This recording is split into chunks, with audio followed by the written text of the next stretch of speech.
Nous avons déjà prouvé que tous, juifs et grecs, sont sous l'empire du péché, selon qu'il est écrit. Il n'y a point de juste, pas même un seul. Nul n'est intelligent, nul ne cherche Dieu. Tous sont égarés, tous sont pervertis. Il n'en est aucun qui fasse le bien. Pas même un seul. Leur gosier est un sépulcre ouvert. Ils se servent de leur langue pour tromper. Ils ont sous leurs lèvres un venin d'aspic. Leur bouche est pleine de malédiction et d'amertume. Ils ont les pieds légers pour répandre le sang, la destruction et le malheur sont sur leur route. Ils ne connaissent pas le chemin de la paix. La crainte de Dieu n'est pas devant leurs yeux. Or nous savons que tout ce que dit la loi, elle le dit à ceux qui sont sous la loi, afin que toute bouche soit fermée et que tout le monde soit reconnu coupable devant Dieu, car personne ne sera justifié devant lui par les œuvres de la loi, puisque c'est par la loi que vient la connaissance du péché. Mais maintenant, sans la loi est manifestée la justice de Dieu, à laquelle rendent témoignage la loi et les prophètes.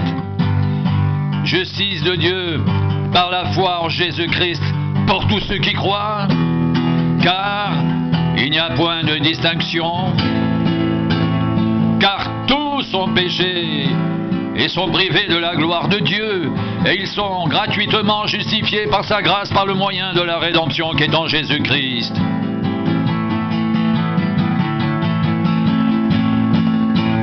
C'est lui que Dieu a destiné à être, par son sang, pour ceux qui croiraient victimes propitiatoires, afin de montrer sa justice.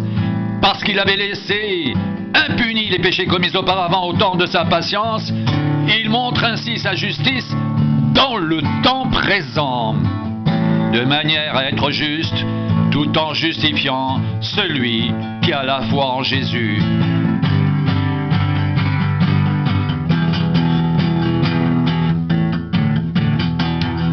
Où donc est le sujet de se glorifier?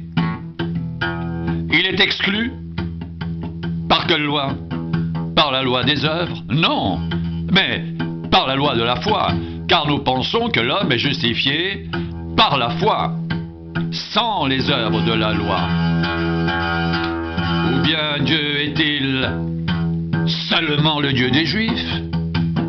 Ne l'est-il pas aussi des païens? Oui, il est aussi des païens, puisqu'il y a un seul Dieu qui justifiera par la foi les circoncis et par la foi les incirconcis. Annulons-nous donc la loi par la foi? Loin de là. Au contraire, nous confirmons la loi. Que dirons-nous donc qu'Abraham, notre père selon la chair, a obtenu? Si Abraham a été justifié par les œuvres, il a sujet de se glorifier, mais non devant Dieu. Car que dit l'Écriture? Abraham crut à Dieu, et cela lui fut imputé à justice. Or, à celui qui fait une œuvre, le salaire est imputé non comme une grâce, mais comme une chose due. Et à celui qui ne fait point d'œuvre, mais qui croit en celui qui justifie l'impie, sa foi lui est imputée à justice. De même, David exprime le bonheur de l'homme à qui Dieu impute la justice sans les œuvres. Heureux ceux dont les iniquités sont pardonnées et dont les péchés sont couverts. Heureux l'homme à qui le Seigneur n'impute pas son péché. Ce bonheur n'est-il que pour les circoncis, ou est-il également pour les incirconcis?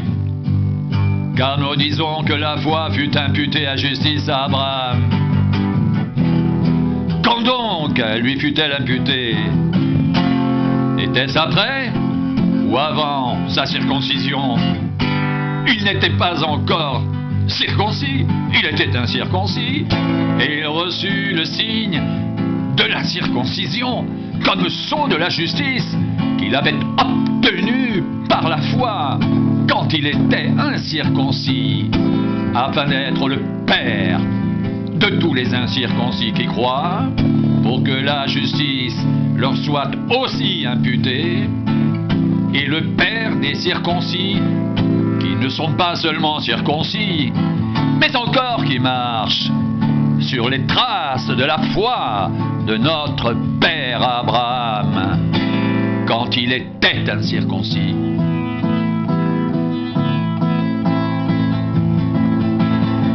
En effet, ce n'est pas par la loi que l'héritage du monde a été promis à Abraham ou à sa postérité, c'est par la justice de la foi. Car si les héritiers le sont par la loi est vaine et la promesse est annulée, car la loi produit la colère, et là où il n'y a point de loi, il n'y a point non plus de transgression. C'est pourquoi les héritiers le sont par la foi, pour que ce soit par grâce, afin que la promesse soit assurée à toute la postérité, non seulement à celle qui est sous la loi, mais aussi à celle qui a la foi d'Abraham, notre Père à tous, selon qu'il est écrit: je t'ai établi Père d'un grand nombre de nations. Il est notre Père devant celui auquel il a cru. Dieu qui donne la vie aux morts et qui appelle les choses qui ne sont point comme si elles étaient. Espérant contre toute espérance, il crut et devint ainsi le Père d'un grand nombre de nations, selon ce qui lui avait été dit: telle sera ta postérité.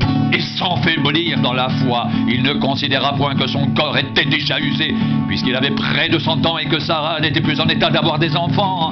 Il ne douta point par incrédulité au sujet de la promesse de Dieu, mais il fut fortifié par la foi, donnant gloire à Dieu, ayant la pleine conviction que ce qu'il promet, il peut aussi l'accomplir.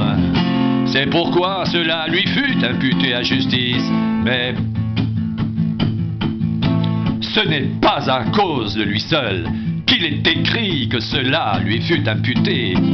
C'est encore à cause de nous à qui cela sera imputé, à nous qui croyons en celui qui a ressuscité des morts, Jésus-Christ, notre Seigneur, qui a été livré pour nos offenses et est ressuscité pour notre justification. Étant donc justifiés par la foi, nous avons la paix avec Dieu par notre Seigneur Jésus-Christ, à qui nous devons d'avoir eu par la foi accès à cette grâce dans laquelle nous demeurons fermes. Et nous nous glorifions dans l'espérance de la gloire de Dieu. Bien plus, nous nous glorifions même des afflictions, sachant que l'affliction produit la persévérance la victoire dans l'épreuve, et cette victoire, l'espérance. Or, l'espérance ne trompe point, parce que l'amour de Dieu est répandu dans nos cœurs par le Saint-Esprit qui nous a été donné. Car lorsque nous étions encore sans force, Christ, autant marqué, est mort pour des impies. À peine mourrait-on pour un juste. Quelqu'un peut-être mourrait pour un homme de bien. Mais Dieu prouve son amour envers nous, en ce que lorsque nous étions encore des pécheurs, Christ est mort pour nous. À plus forte raison donc maintenant que nous sommes justifiés par son sang, serons-nous sauvés par lui de la colère.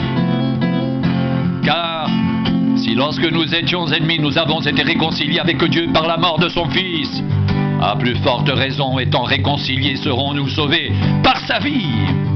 Et non seulement cela, mais encore nous nous glorifions en Dieu par notre Seigneur Jésus-Christ, par qui maintenant nous avons obtenu la réconciliation. C'est pourquoi, comme par un seul homme, le péché est entré dans le monde et par le péché la mort, et qu'ainsi la mort s'est étendue sur tous les hommes, parce que tous ont péché, car jusqu'à la loi le péché était dans le monde. Or le péché n'est pas imputé quand il n'y a point de loi. Cependant la mort a régné depuis Adam jusqu'à Moïse, même sur ceux qui n'avaient pas péché par une transgression semblable à celle d'Adam, lequel est la figure de celui qui devait venir.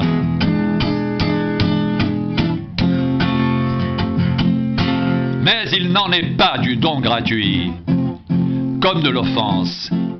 Car si par l'offense d'un seul, il en est beaucoup qui sont morts, à plus forte raison, la grâce de Dieu et le don de la grâce venant d'un seul homme, Jésus-Christ, ont-ils été abondamment répandus sur beaucoup. Et il n'en est pas du don comme de ce qui est arrivé par un seul qui a péché, car c'est après une seule offense que le jugement est devenu condamnation, tandis que le don gratuit devient justification après plusieurs offenses. Si par l'offense d'un seul la mort a régné, par lui seul, à plus forte raison ceux qui reçoivent l'abondance de la grâce et du don de la justice régneront-ils dans la vie par Jésus-Christ, lui seul. Ainsi donc, comme par une seule offense, la condamnation a atteint tous les hommes, de même, par un seul acte de justice, la justification donne la vie. Qui donne la vie s'étend à tous les hommes.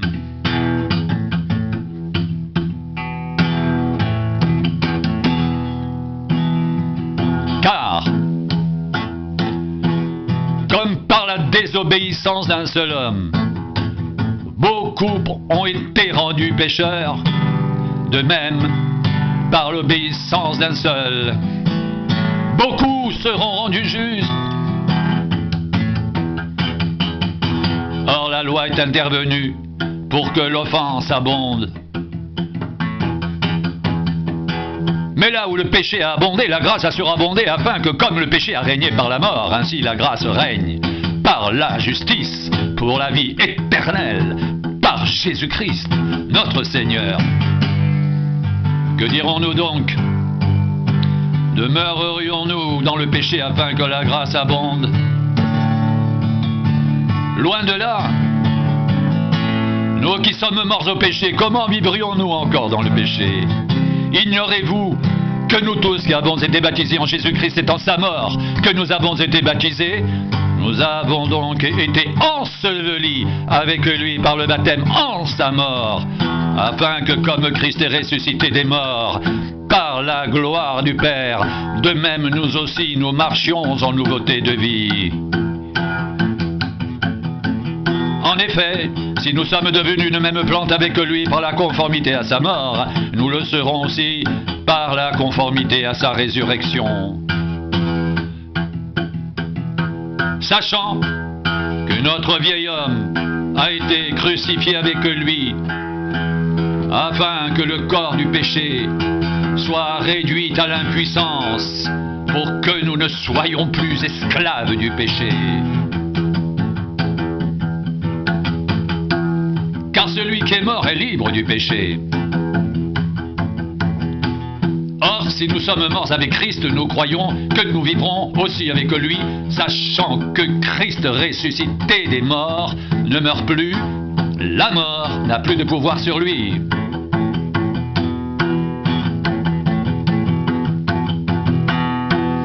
Car il est mort, et c'est pour le péché qu'il est mort, une fois pour toutes.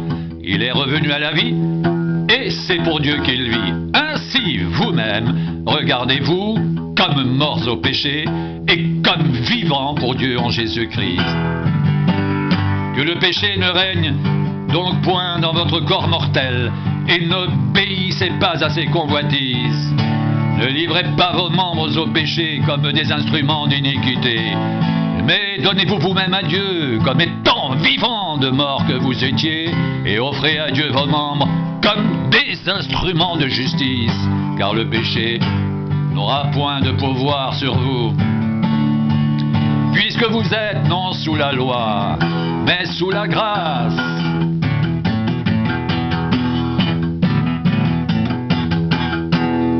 Quoi donc? Pécherions-nous parce que nous sommes non sous la loi mais sous la grâce? Loin de là. Ne savez-vous pas qu'en vous livrant à quelqu'un comme esclave pour lui obéir, vous êtes esclave de celui à qui vous obéissez, soit du péché qui conduit à la mort, soit de l'obéissance qui conduit à la justice. Mais grâce soit rendue à Dieu de ce que, après avoir été esclave du péché, vous avez obéi de cœur à la règle de doctrine dans laquelle vous avez été instruits. Ayant été affranchis du péché, vous êtes devenus esclaves de la justice. Je parle à la manière des hommes, à cause de la faiblesse de votre chair. De même donc que vous avez livré vos membres comme esclaves à l'impureté, à l'iniquité, pour arriver à l'iniquité, ainsi maintenant, livrez vos membres comme esclaves à la justice, pour arriver à la sainteté. Car lorsque vous étiez esclaves du péché, vous étiez libres à l'égard de la justice. Quels fruits portiez-vous alors? Des fruits dont vous rougissez aujourd'hui, car la fin de ces choses, c'est la mort. Mais maintenant, étant affranchi du péché et devenu esclave de Dieu, vous avez pour fruit la sainteté et pour fin la vie éternelle. Car le salaire du péché, c'est la mort, mais le don gratuit de Dieu, c'est la vie éternelle en Jésus-Christ notre Seigneur.